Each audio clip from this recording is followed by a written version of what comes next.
गौरचन्द्राय राधिकायै तदालये कृष्णाय कृष्णभक्ताय तद्भक्ताय नमो नमः। आजनुलम्बितभुजौ कनकावदातौ संकीर्तनैकपितरौ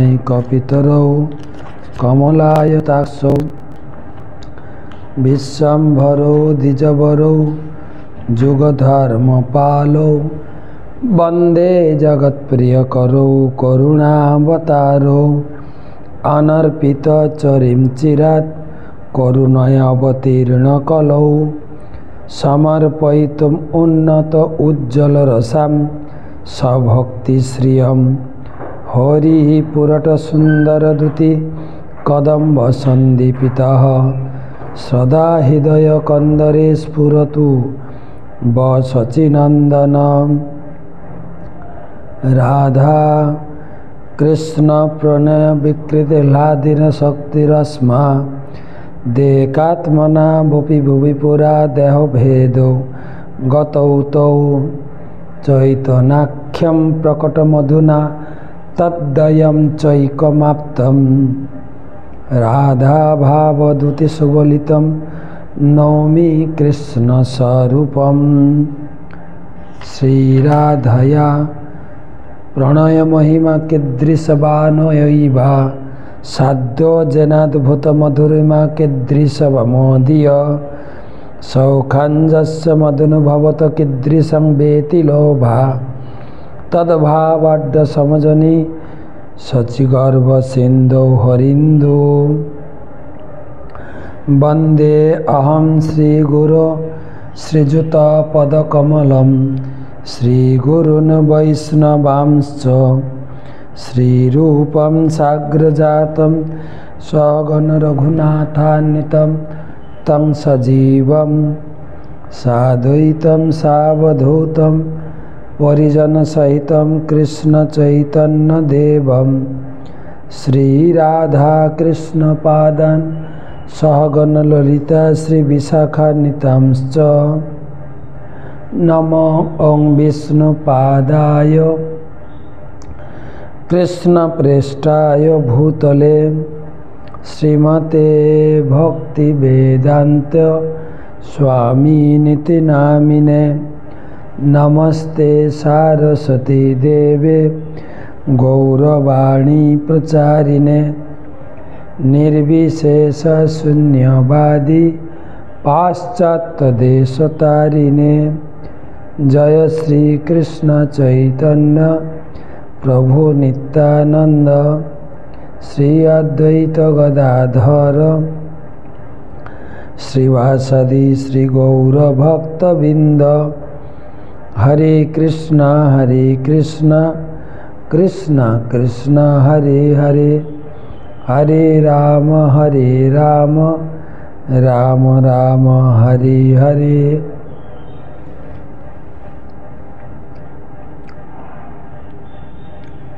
तो आज के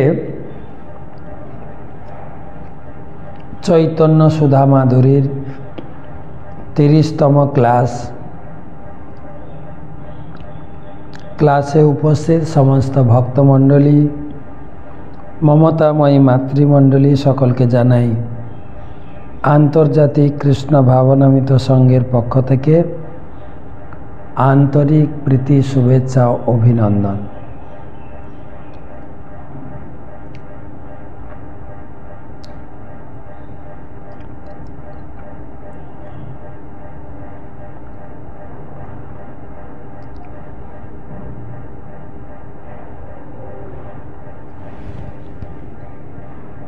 प्रथमे गुरु प्रणाम। नमो विष्णुपादाय कृष्णप्रेष्ठाय भूतले श्रीमते जय पताका स्वामी नीति नामिने। नमो आचार्य पादाय निताय कृपापदायिने गौर कथा दामोदर।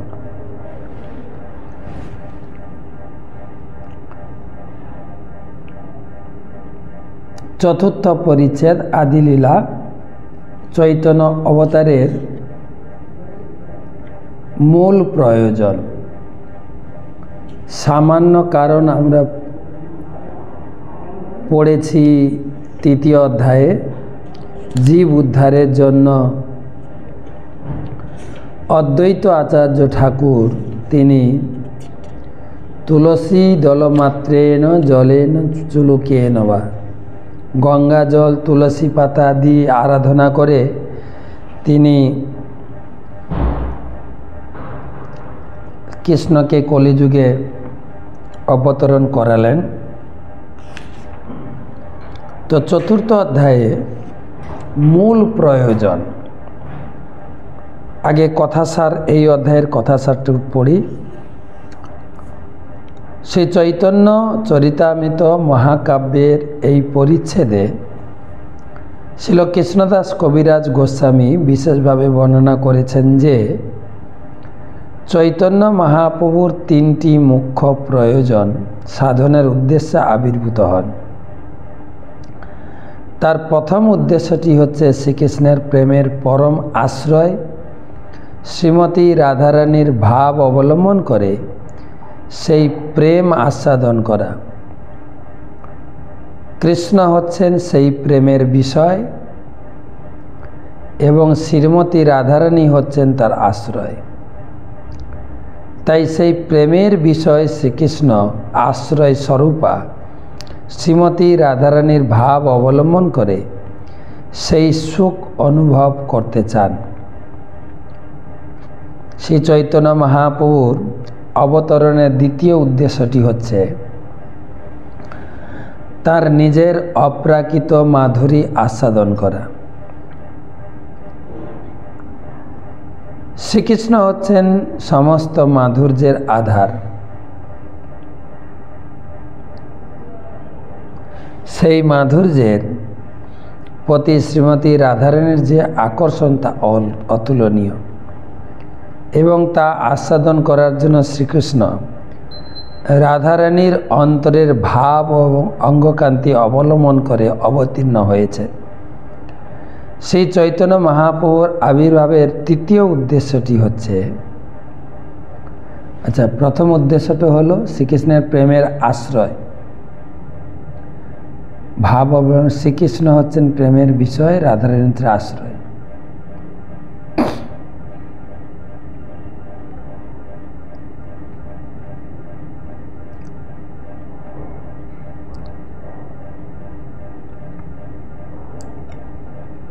শ্রীকৃষ্ণ ভেবেছিলেন নিঃসন্দেহে শ্রীমতী রাধারানী তার সঙ্গ সুখ উপভোগ করেন এবং তিনিও শ্রীমতী রাধারানীর সঙ্গ সুখ উপভোগ করেন, কিন্তু উভয়ের মধ্যে রাধারানী অধিক সুখ আস্বাদন করেন। সুতরাং তার মধ্যে নিশ্চয়ই এমন কোনো অপূর্ব রস আছে যা আস্বাদন করে শ্রীমতী রাধারানী অধিক সুখ অনুভব করেন। শ্রীকৃষ্ণ তখন তার নিজের মাধুরী আস্বাদন করে সেই সুখ অনুভব করার বাসনা করেন। শ্রীকৃষ্ণ অপ্রাকৃত পুরুষ এবং রাধারানী অপ্রাকৃত প্রকৃতি, তাই শ্রীকৃষ্ণ রূপে শ্রীমতী রাধারানীর আশ্চর্য সুখ অনুভব করা তার পক্ষে সম্ভব নয়। সেই হেতু তিনি রাধারানীর ভাব এবং অঙ্গকান্তি অঙ্গীকার করে রাধারানী স্বজাতীয় রূপে তার নিজের মাধুরীজাত সুখ আস্বাদন করার জন্য শ্রী চৈতন্য মহাপ্রভু রূপে আবির্ভূত হন। শ্রীকৃষ্ণ তার মনোগত এই গূঢ় বাসনাগুলি পূরণ করার জন্য শ্রী চৈতন্য মহাপ্রভু রূপে আবির্ভূত হন। এটি হচ্ছে তার আবির্ভাবের মুখ্য কারণ। এছাড়াও কলিযুগে যুগধর্ম হচ্ছে হরে কৃষ্ণ মহামন্ত্র, হরে কৃষ্ণ কৃষ্ণ কৃষ্ণ হরে হরে, হরে রাম রাম রাম হরে। কীর্তনের মহিমা প্রচার ও তার তাৎপর্য শিক্ষা দেওয়ার উদ্দেশ্য তিনি আবির্ভূত হন। সেই অদ্বৈত প্রভুর আহ্বানে সাড়া দেওয়াও হচ্ছে তার আবির্ভাবের আর একটি কারণ। তবে যুগধর্ম প্রচার বা অদ্বৈত প্রভুর আহ্বানে সাড়া দেওয়ার কারণগুলি হচ্ছে গৌণ কারণ। শ্রী চৈতন্য মহাপ্রভুর অন্তরঙ্গ পার্শ্বদের মধ্যে শিল স্বরূপ দামোদর গোস্বামী হলেন প্রধান। তার লিখিত কর্চা থেকে শ্রী চৈতন্য মহাপ্রভু অবতরণের গূঢ় কারণগুলি পাওয়া যায়।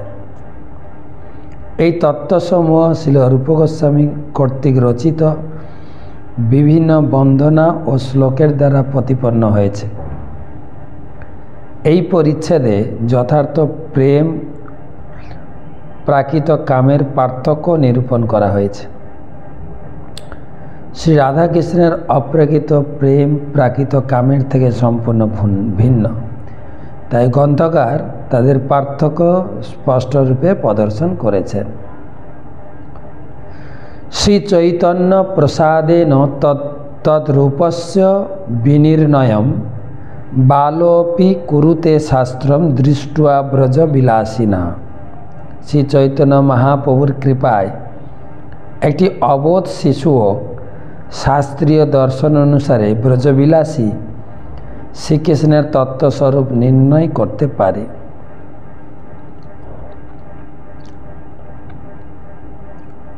তাৎপর্য: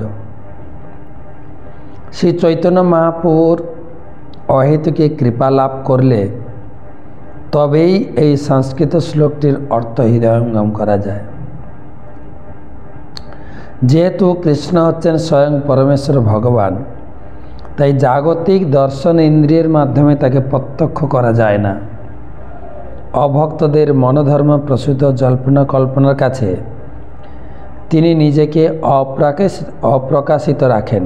তা সত্ত্বেও শ্রী চৈতন্য মহাপ্রভুর কৃপা একটি শিশুও ভগবান শ্রীকৃষ্ণ এবং বৃন্দাবন ধামে তার অপ্রাকৃত লীলাবিলাস সম্পর্কে অনায়াসে অবগত হতে পারে। জয় জয় শ্রী চৈতন্য জয় নিত্যানন্দ জয়াদ্বৈত চন্দ্র জয় গৌরভক্তবৃন্দ। চতুর্থ শ্লোকের অর্থ কৈল বিবরণ। পঞ্চম শ্লোকের অর্থ শুন ভক্তগণ। মূল শ্লোকের অর্থ করিতে প্রকাশ, অর্থ লাগাইতে আগে কহিয়ে আবাস। চতুর্থ শ্লোকের অর্থ এই কৈলসার প্রেম প্রচারিতে, প্রেম নাম প্রচারিতে এই অবতার।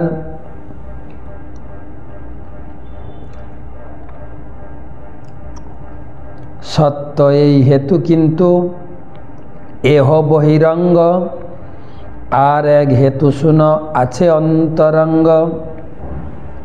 তো চৈতন্য মহাপ্রভু জগতে অবতীর্ণ হয়েছিলেন নাম প্রেম প্রচার করার জন্য, এটা একটা অর্থ, কিন্তু আরেকটা অর্থ আছে।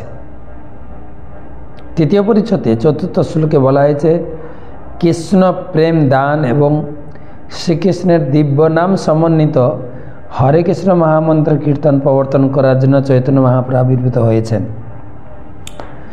এগুলি হচ্ছে শ্রী চৈতন্য মহাপ্রভুর আবির্ভাবের বাহ্যিক কারণ। তার আবির্ভাবের আভ্যন্তরীণ কারণটি ভিন্ন, যা এই পরিচ্ছেদে ব্যক্ত হয়েছে।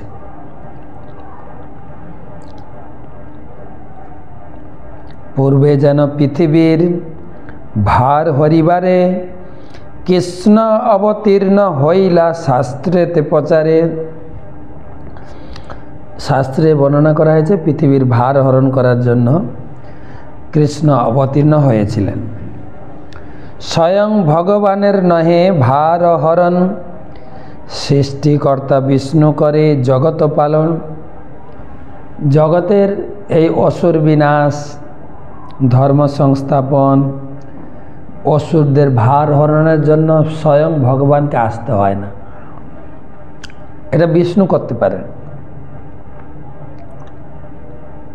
কিন্তু কৃষ্ণের যেই হয় অবতার কাল, ভার হরণ কাল তাতে হইল মিশাল। কিন্তু কৃষ্ণ যখন অবতীর্ণ হচ্ছিলেন তখন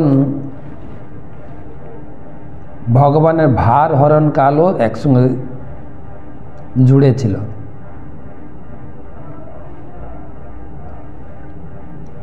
ভগবদ্গীতা থেকে আমরা জানতে পারি যে শ্রীকৃষ্ণ পরমেশ্বর ভগবান নির্দিষ্ট সময়ের ব্যবধানে ধর্ম সংস্থাপন করার জন্য আবির্ভূত হন। মানব সমাজের পারমার্থিক কৃষ্টির পুনর্জাগরণ জন্য তার অপ্রাকৃত লীলাবিলাস প্রকট করার জন্য ভগবান শ্রীকৃষ্ণ দ্বাপর যুগের শেষে অবতীর্ণ হয়েছিলেন। জগতের পালনকর্তা কিন্তু বিষ্ণু জগতের ভার প্রাপ্ত কর্তা, যিনি হচ্ছেন মূল দেবতা। তিনি জগতের অপসারণ করেন। ভগবান শ্রীকৃষ্ণ হচ্ছেন আদিদেব, তিনি কিন্তু অপশাসন অনুমোদন করার জন্য অবতীর্ণ হন না। তিনি অবতরণ করেন তার লীলাবিলাস প্রদর্শন করানোর মাধ্যমে বদ্ধজীবদের তাদের প্রাকৃত আলোয় ভগবত ধামে ফিরিয়ে নেওয়ার জন্য। কিন্তু দ্বাপর যুগের শেষে শ্রীকৃষ্ণ অবতীর্ণ হওয়ার সময় জগতের অপশাসন দূরীকরণের কাল উপস্থিত হয়। তাই শ্রীকৃষ্ণ যখন অবতীর্ণ হলেন তখন জগতের পালনকর্তা বিষ্ণুকর্তা তার মধ্যে প্রবিষ্ট হলেন। কারণ শ্রীকৃষ্ণ স্বয়ং ভগবান শ্রীকৃষ্ণ যখন অবতীর্ণ হন তখন তার সমস্ত অংশ ও কলা তার সঙ্গে অবতীর্ণ হন। তো কবিরাজ গোস্বামী তিনি সিদ্ধান্ত স্থাপন করছেন ভগবান শ্রীকৃষ্ণকে এই জগতে ভার হরণের জন্য অবতীর্ণ করতে হয় না। তো তিনি ভগবান বিষ্ণু এসব কাজ করেন, কিন্তু কৃষ্ণ যখন অবতীর্ণ হয়েছিলেন ভার হরণের সময়ও সেই সময় হয়েছিল, তাই মিশে গেছেন একজন। পূর্ণ ভগবান অবতরে যেই কালে আর সব অবতার তাতে আসি মিলে। পূর্ণ পরমেশ্বর ভগবান যখন অবতরণ করেন তখন ভগবানের অন্য সমস্ত অবতারেরাও এসে তার সঙ্গে মিলিত হন।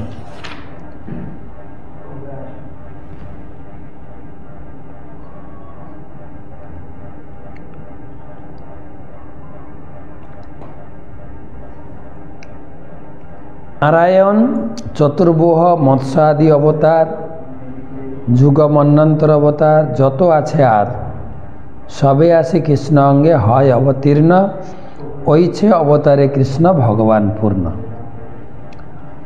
যখন কৃষ্ণ এই জগতে আবির্ভূত হন তখন যত অবতার আছে ভগবানের, মৎস্য কুর্ম বরাহ নৃসিংহদেব বামন পরশুরাম রাম বলরাম সব কৃষ্ণের সঙ্গে মিলিত হয়েছে। অতএব বিষ্ণু তখন কৃষ্ণের শরীরে বিষ্ণু দ্বারে করে কৃষ্ণ অসুর সংহারে। আনুষঙ্গ কর্ম এই অসুর মারণ, যে লাগি অবতার কহি সে মূল কারণ। যে ভগবানের অসুর মারণ লীলাটা হচ্ছে আনুষঙ্গিক কারণ, মূল কারণটা আমি এখন বলবো। প্রেমরস নির্যাস করিতে আস্বাদন, রাগমার্গ ভক্তিলোকে করিতে প্রচারণ।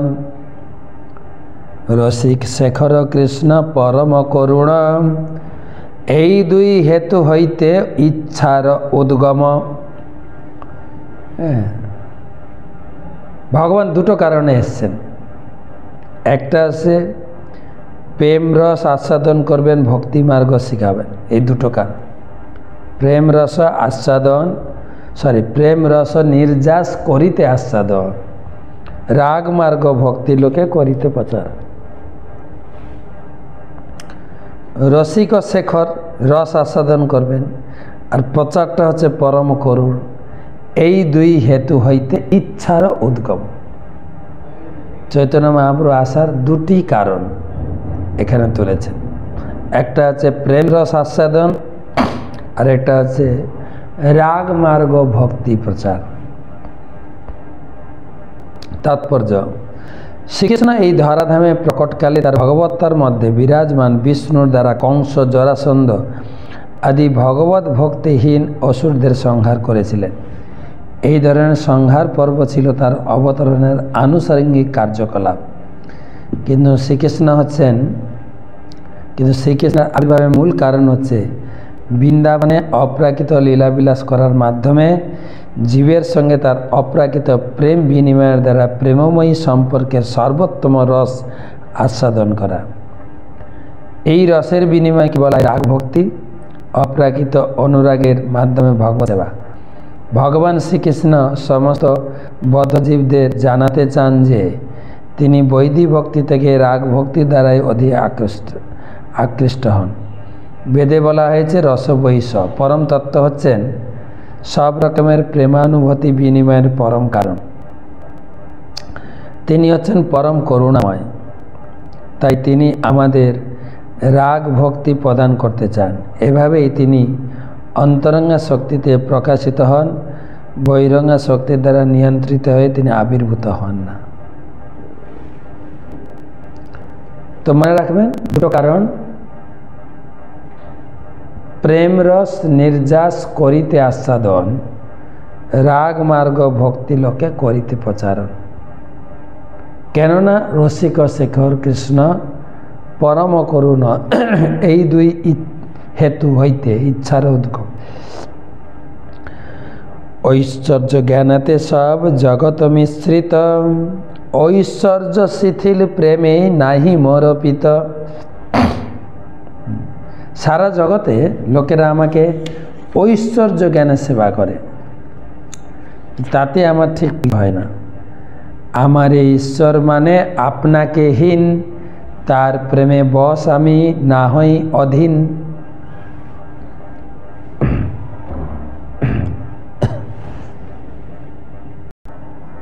আমাকে ভগবান এবং নিজেকে ভগবানের ভক্ত বলে পূজা করে, ঐশ্বর্য জ্ঞানেতে সব জগৎ মিশ্রিত, ঐশ্বর্য শিথিল প্রেমে নাই মর প্রীত।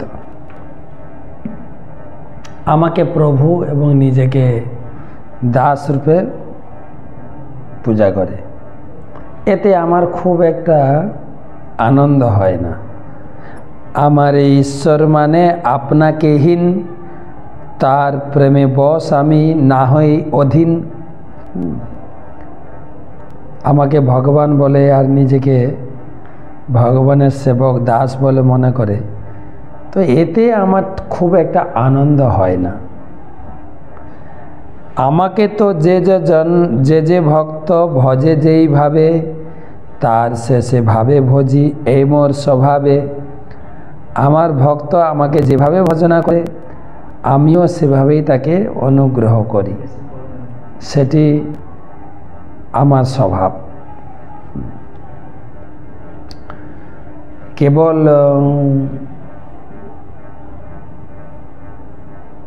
আমি ভগবান, সে আমার ভক্ত, এই জ্ঞানে পূজা করলে আমি ততটা খুশি হয় না। কিন্তু আমাকে যে ভাব, 12টা ভাব, 7টা গৌণ, 5টা মুখ্য, এই যে ভাব নিয়ে আমাকে পুজো করে সেই ভাবে আমি প্রতিদান দিই। ভাব তাৎপর্য বলছেন, ভগবান শ্রীকৃষ্ণ তার ভক্তদের সহজাত ভগবত সেবা অনুসারে তার সহজাত স্বভাব দ্বারা নিজেকে তার ভক্তদের সম্মুখে প্রকাশ করেন। তার বৃন্দাবন লীলার মাধ্যমে তিনি এই তত্ত্ব প্রকাশ করেছেন যে যদিও মানুষ সাধারণত ভগবানকে সম্ভ্রম সহকারে আরাধনা করে, কিন্তু তাকে প্রিয় সখা, প্রিয় পুত্র এবং পরম প্রেমাস্মত জ্ঞানে স্বতঃস্ফূর্ত শুদ্ধ ভক্তি দ্বারা সেবা করা হলে তিনি অধিক আনন্দ লাভ করেন। এই প্রকার চিন্ময় প্রেমের দিব্য সম্পর্কের মাধ্যমে ভগবান ভক্তের অধীন হতেই ভালোবাসে। কেউ ভগবানকে সখা রূপে, প্রিয় পুত্র রূপে, এখন দেখি প্রায় ছোট ছোট মেয়েরা থেকে শুরু করে বয়স্কা মহিলা, এমনকি বিবাহিত অবিবাহিত যুবতী, যুবক যুবতী, অবিবাহিত যুবতী, বিবাহিত যুবতী গোপালকে নিয়ে সঙ্গে ঘুরছেন। একটা সিংহাসনে ঝুড়িতে কখনো দেখা গেছে যে বাচ্চাদের যে যত্ন নেওয়ার জন্য গাড়ি থাকে, ওটা কী নাম আমি জানি না, ওতে বসিয়ে ও নিয়ে যাচ্ছে গোপালকে। একটা বাড়িতে দুটো মেয়ে ছিল, গোপালকে মা দুই মেয়ে নিয়ে ঘুরছে দেখলাম। তো বড় মেয়েটাকে জিজ্ঞেস করলাম, গোপালকে তুমি কিভাবে ভালোবাসো? গোপাল আমার ভাই, আমি ভাইয়ের মতো যত্ন করি, ও আমার হাতে ভাই ফোঁটা, আমি ওকে ভাই ফোঁটা দিই, আর এইভাবে আমি তার সেবা করি। ছোট মেয়েটাকে জিজ্ঞেস করলাম, তোমারও ভাই? না, আমার ছেলে, আমি ছেলের মতো ভালোবাসি। আমি তখন বড় মেয়েটাকে বলি, তাহলে তুমি তো মাসি হলে। না, বলছে না, আমি ওর দিদি, আমি মাসি কেন হতে যাব? প্রশ্ন হচ্ছে যে যেভাবে ভগবানকে যেভাবে সেবা করবেন, যেভাবে ভগবান, এখানে কবিরাজ গোস্বামী বলছেন, ভগবান কৃষ্ণ বলছেন, আমাকে তো যে ভক্ত ভজে যেইভাবে, তারে সে সেভাবে ভজি এমর স্বভাবে।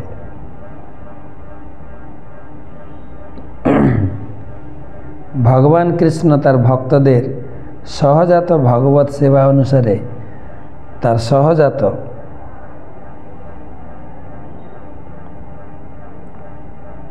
আমি তো প্রায়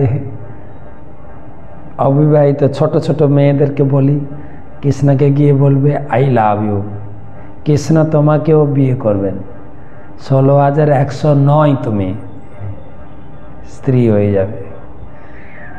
তো প্রশ্ন যে ভাবে ভাব। আমি একটা কাহিনী শুনেছিলাম আমাদের নদিয়াতে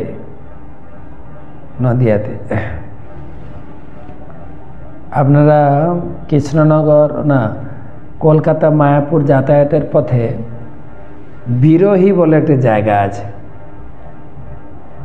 বিরোহী, এবং ট্রেনে আসতে একটা স্টেশনের নাম শুনবেন মদনপুর। এই চাকদার আগে পিছে পড়ে মদনপুর। ওইখানকার কাহিনী, এই মদনপুর বিরোহী দুটো নামকে মিলিয়ে একটা সত্যিকারের কাহিনী।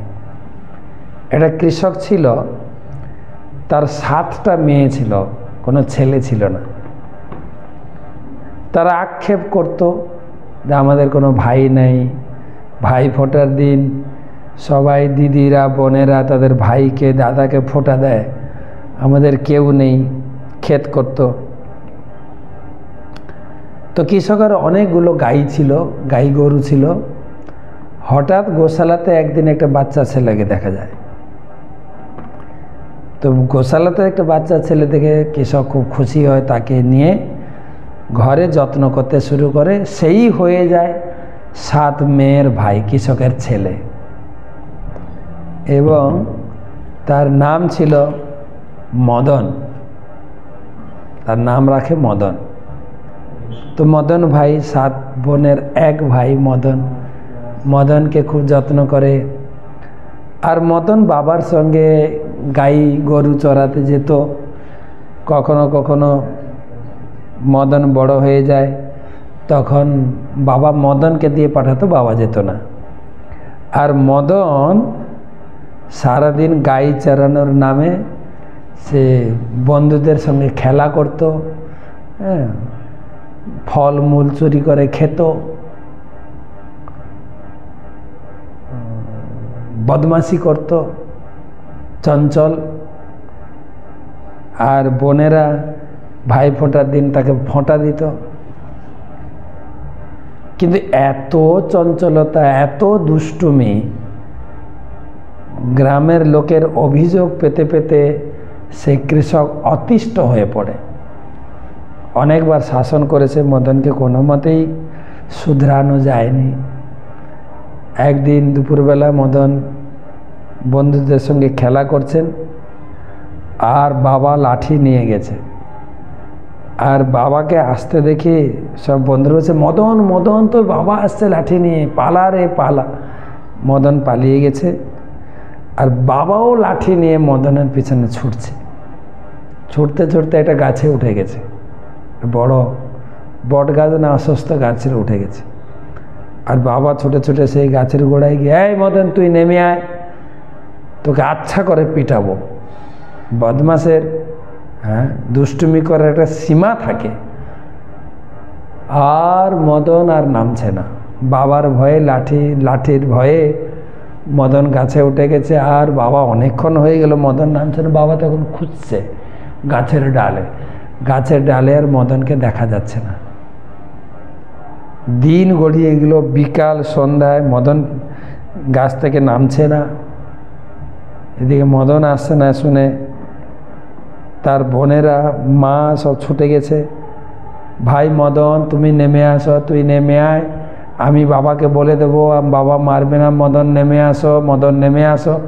মদনের কোনো সাড়াই নেই। সেই দিন গেল, সন্ধ্যা হয়ে গেল, রাত্রে মেয়েরা কাঁদতে কাঁদতে লাস্টে গ্রামের লোক জড়ো হয়ে গাছটাকে কাটলো। মদনকে আর পাওয়া গেল না। মদনের বিরহে সেই বাড়ির লোক, গ্রামের লোক অত্যন্ত মুমূর্ষ হয়ে গেলেন। মদনের বিরহ থেকে বিরহী হয়ে গেছে জায়গার নাম। আর মদনের নাম অনুসারে মদনপুর স্টেশন। তারপরে সেই মদনে পরে গাছটাকে যখন কেটে উপড়ে ফেলা হলো, সেই গাছের শিকড়ের ভিতর থেকে একটা সুন্দর কৃষ্ণমূর্তি পাওয়া গেল।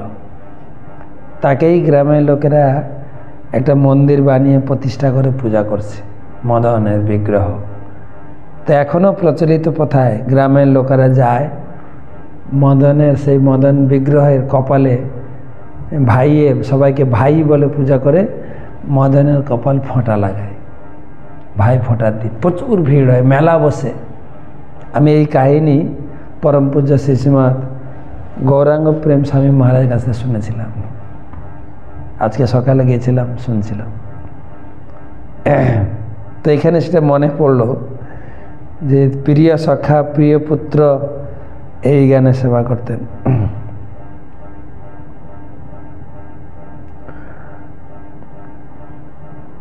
চিন্ময় স্তরে স্বতঃস্ফূর্তভাবে প্রকাশিত হয়।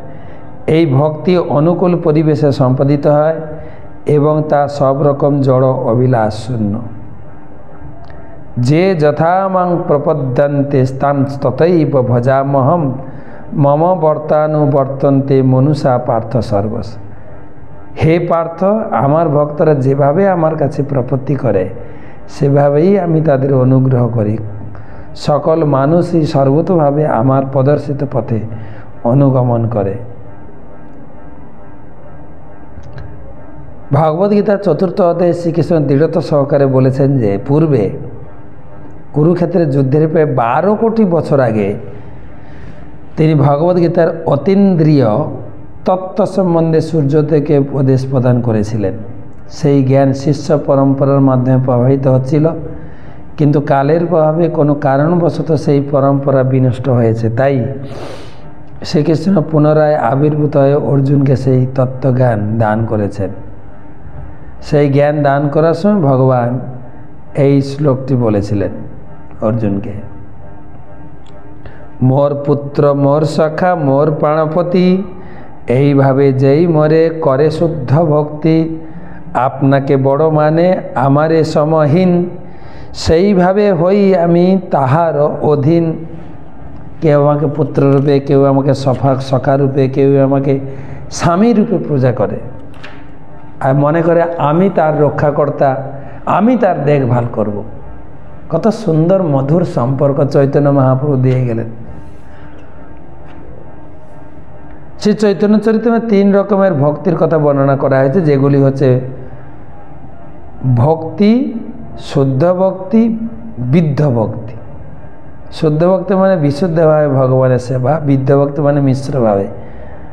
ভক্তি যখন সকাম কর্ম, মনোধর্ম, প্রসূত জল্পনা কল্পনা অথবা অতীন্দ্রিয় যোগ আদি কার্যসমূহের দ্বারা মিশ্রিত থেকে জড়জাগতিক প্রয়োজনের সাধনের উদ্দেশ্যে সম্পাদিত হয় তাকে বলা হয় বিদ্ধ ভক্তি বা মিশ্র ভক্তি। ভগবত ভক্তি ভক্তিযোগ ছাড়াও কর্মযোগ, জ্ঞানযোগ, ধ্যানযোগেরও বর্ণনা করা হয়েছে। যোগ শব্দটির অর্থ হচ্ছে পরমেশ্বর ভগবানের সঙ্গে যুক্ত হওয়া, যা কেবল ভক্তির মাধ্যমেই সম্ভব। সকাম কর্ম মিশ্রা ভক্তি, জ্ঞান মিশ্রা ভক্তি, যোগ মিশ্রা ভক্তিকে যথাক্রমে কর্মযোগ, জ্ঞানযোগ, ধ্যানযোগ বলা হয়। এই ধরনের ভক্তি 3 প্রকার কার্যকলাপের দ্বারা কলুষিত। যে সমস্ত মানুষ তাদের জড় দেহটাকেই তাদের স্বরূপ বলে মনে করে তাদের জন্য পুণ্যকর্ম বা কর্মযোগ নির্দেশিত হয়েছে। যারা অনেকেই তাদের স্বরূপ বলে মনে করে তাদের জন্য দার্শনিক জ্ঞানালোচনা ও জ্ঞানযোগের পন্থা নির্দেশিত হয়েছে। কিন্তু চিন্ময় স্তরে অধিষ্ঠিত ভক্তদের এই ধরনের জড় চেতনা সঞ্জাত মিশ্র ভক্তি অনুশীলন করার প্রয়োজন হয় না। মিশ্র ভক্তির উদ্দেশ্য শুদ্ধ ভগবত প্রেম নয়, তাই শাস্ত্র নির্দেশিত বিধিনিষেধের অনুশীলন করার মাধ্যমে যে ভক্তি সম্পাদিত হয় তা বিদ্ধ ভক্তির থেকে শ্রেয়, কেননা তা সব রকম জড় কলুষ থেকে মুক্ত। তা কৃষ্ণ ভাবনাময় হয়ে পরমেশ্বর ভগবানের সন্তুষ্টি বিধানের উদ্দেশ্যে সর্বতভাবে অনুষ্ঠিত হয়ে থাকে। যারা সব রকমের জড় কামনা বাসনা থেকে মুক্ত হয়ে স্বতঃস্ফূর্তভাবে ভগবানের প্রতি ভক্তিপরায়ণ তাদের বলা হয় আকৃষ্ট ভক্ত। তারা স্বতঃস্ফূর্তভাবে ভগবানের সেবার প্রতি আকৃষ্ট এবং তারা তত্ত্বদ্রষ্টা মহাপুরুষদের পদাঙ্ক অনুসরণ করে থাকেন। ভগবানের প্রতি শুদ্ধ প্রেমের প্রভাবে তাদের শুদ্ধ ভক্তি প্রকাশিত হয়, যা শাস্ত্র নির্দেশিত বিধিনিষেধের অতীত। স্বতঃস্ফূর্তভাবে ভগবত প্রেম বিধিনিষেধের স্তর অতিক্রম করে এই প্রকার প্রেম সম্পূর্ণরূপে চিন্ময় স্তরে অধিষ্ঠিত এবং কখনো তা অনুকরণ করা যায় না।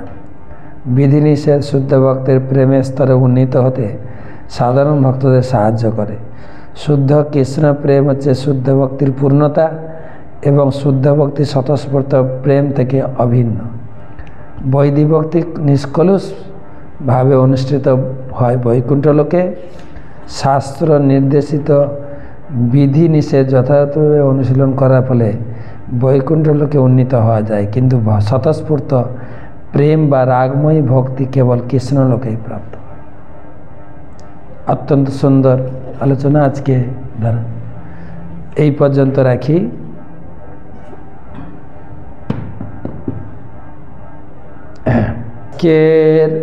আজকের গীতা দান অক্ষয় তৃতীয়া উপলক্ষে গীতা দান চলছে।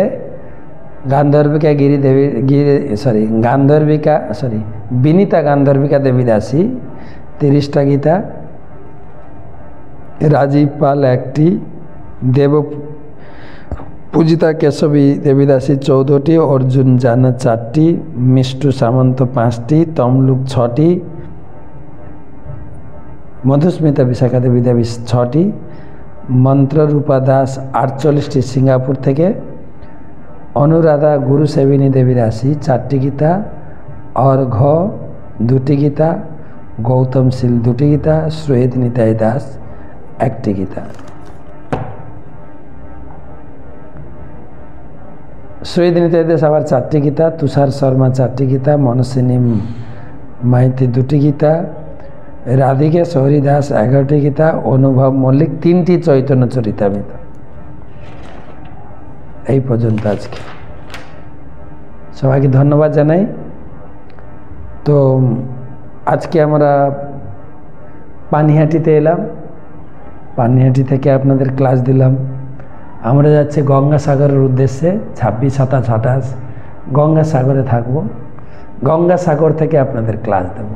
হরে কৃষ্ণ, শুভরাত্রি।